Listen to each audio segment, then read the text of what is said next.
Opinion HD की videos देखने के लिए हमारा चैनल सब्सक्राइब कीजिए और पेज को भी लाइक कीजिए ताकि आप हमारी आने वाली तमाम वीडियोस से बाखबर रह सकें। अस्सलाम वालेकुम नाजरीन, मैं हूं मोहम्मद बिलाल रफीक और आप देख रहे हैं ओपिनियन एचडी।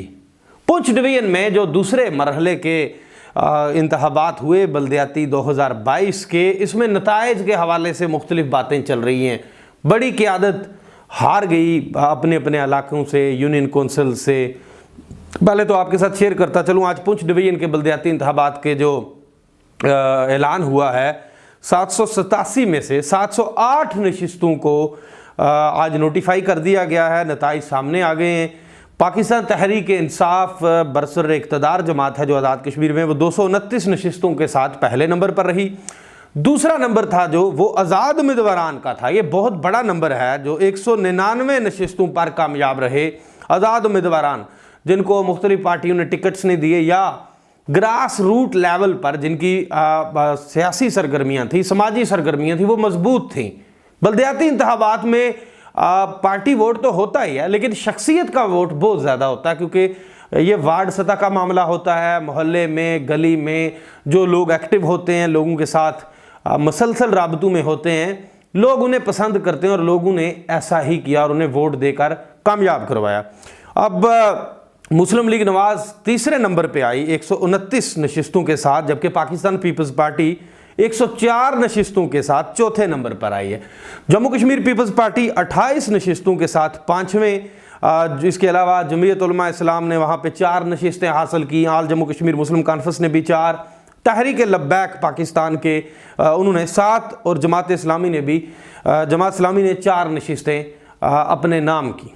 आज थोड़ा सा, अब चूंकि मीरपुर डिवीजन के अंदर भी इलेक्शन होने जा रहा है, मीरपुर डिवीजन में भी बड़ी बड़ी कदावर सियासी शख्सियात हैं। अब जो वार्ड सतह का मामला है, मैं आपको ये भी बताता चलूँ कि अब ये कहा जा रहा है कि सरदार तनवीर इलियास अपना पोलिंग स्टेशन भी हार गए हैं, उनकी यूनियन कौंसिल में भी मसाइल आए हैं। इसी तरह क्यूम नियाजी जो साबिक वज़ीर आज़म हैं, उनको भी मसाइल का सामना करना पड़ा है। कमर ज़मान, सरदार कमर ज़मान बड़े सीनियर रहनुमा हैं, वो भी उनको भी खासी जगहों से हार का सामना करना पड़ा है। मुश्ताक मिनाज साहब को भी खासी जगहों से वो भी नाकाम रहे। अब होता क्या बल्दियाती इलेक्शन में, आपको मैं अक्सर बात करता होता था, एक तो 2000 ये जो बल्दियाती इंतखाबात है ना, ये आज़ाद कश्मीर की आइंदा सियासत को बदल कर रख देंगे। 2026 के आज़ाद जम्मू कश्मीर के असम्बली के इंतखाबात होंगे, ये इंतखाबात जो हैं बल्दियाती, ये बराह रास्त उन पर असरअंदाज होंगे। एक तो ये नर्सरी ओपन हो गई है ना, इस नर्सरी से लोग निकल कर ऊपर आएंगे। डिस्ट्रिक्ट कौंसिल में जो जाएंगे उनमें से कई लोग कानून साज असम्बली के इंतखाबात में भी जाएंगे। और जो MLAs का कामयाबी का जो माजी में मार्जिन हुआ करता था 3000, 5000, 4000 की लीड, वो लीड सुकड़ जाएगी फ्यूचर में। और ऐसे लोग जो डिलीवर कर पाएंगे डिस्ट्रिक्ट कौंसिल्स की हद तक बतौर चेयरमैन, मेयर्स और बाकी चेयरमैन यूनियन कौंसिल्स की सतह पर, वो लोग अवाम उनको ऊपर लाएंगे। यानी आज़ाद कश्मीर के अंदर बल्दियाती इंतखाबात ने एक बहुत बड़ी तब्दीली ला दी है। यह बहुत बड़ी तब्दीली की बुनियाद रख दी गई है। इसलिए पॉलिटिशियंस जो थे वो 31 बरसों से इस अमल को नहीं होने देना चाहते थे। अब ये अमल जो हो रहा है, अब आगे क्या हुआ, अब कई अंदाजे गलत साबित होना शुरू हो गए, बल्कि हो गए 2 मरहलों के इंतखाबात में, मुजफ्फराबाद और पुंछ डिवीजन में। अब जो लोग अपनी अपनी पार्टियों को पहले नंबर्स पर रख के बैठे हुए थे, कुछ उम्मीदवारान को पहले नंबर्स पर रख के बैठे हुए थे, वो तीसरे। इस दफा वोटर भी खासा एक्टिव है। एक तो बल्दियाती इंतखाबात का जो अमल रुका हुआ था, इस जो निचली सतह का मामला है, लोगों के मामलात हैं, ये जो MLAs थे ये उस निचली सतह के मामलात को समझ नहीं पाए। फिर एक तो राबता भी नहीं था लोगों के साथ MLAs का उस निचली सतह पे।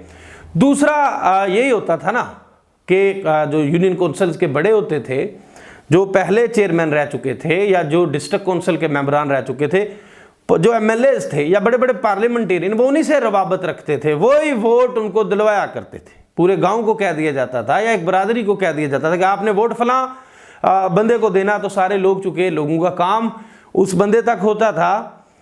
ये जो खड़पैंची सिस्टम था, इसको हम अपने माशरे में ये कहते हैं ना, खड़पैंची सिस्टम, ये भी दम तोड़ता हुआ नजर आ रहा है। बल्दियाती इंतखाबात में बेशुमार अंदाजे गलत साबित हो गए वो वोट जो किसी एक शख्स के हाथ में हुआ करता था और वो उसके हाथ में नहीं रहा। अब हर वोटर अपने उम्मीदवार के साथ बराह रास्त राबते में रहना चाहता है। वो उसको फोन कॉल पे बताना चाहता है या बता रहा होता है कि मैंने वोट आपको कास्ट किया है। वो उस कैंपेन का अब एक नया चेंज आ गया है। मैंने आपको जैसे पहले कहा कि ये बहुत बड़ी तब्दीली, ये इलेक्शन जो है ये 2026 के जो असेंबली के इलेक्शन पे भी असरअंदाज होगा।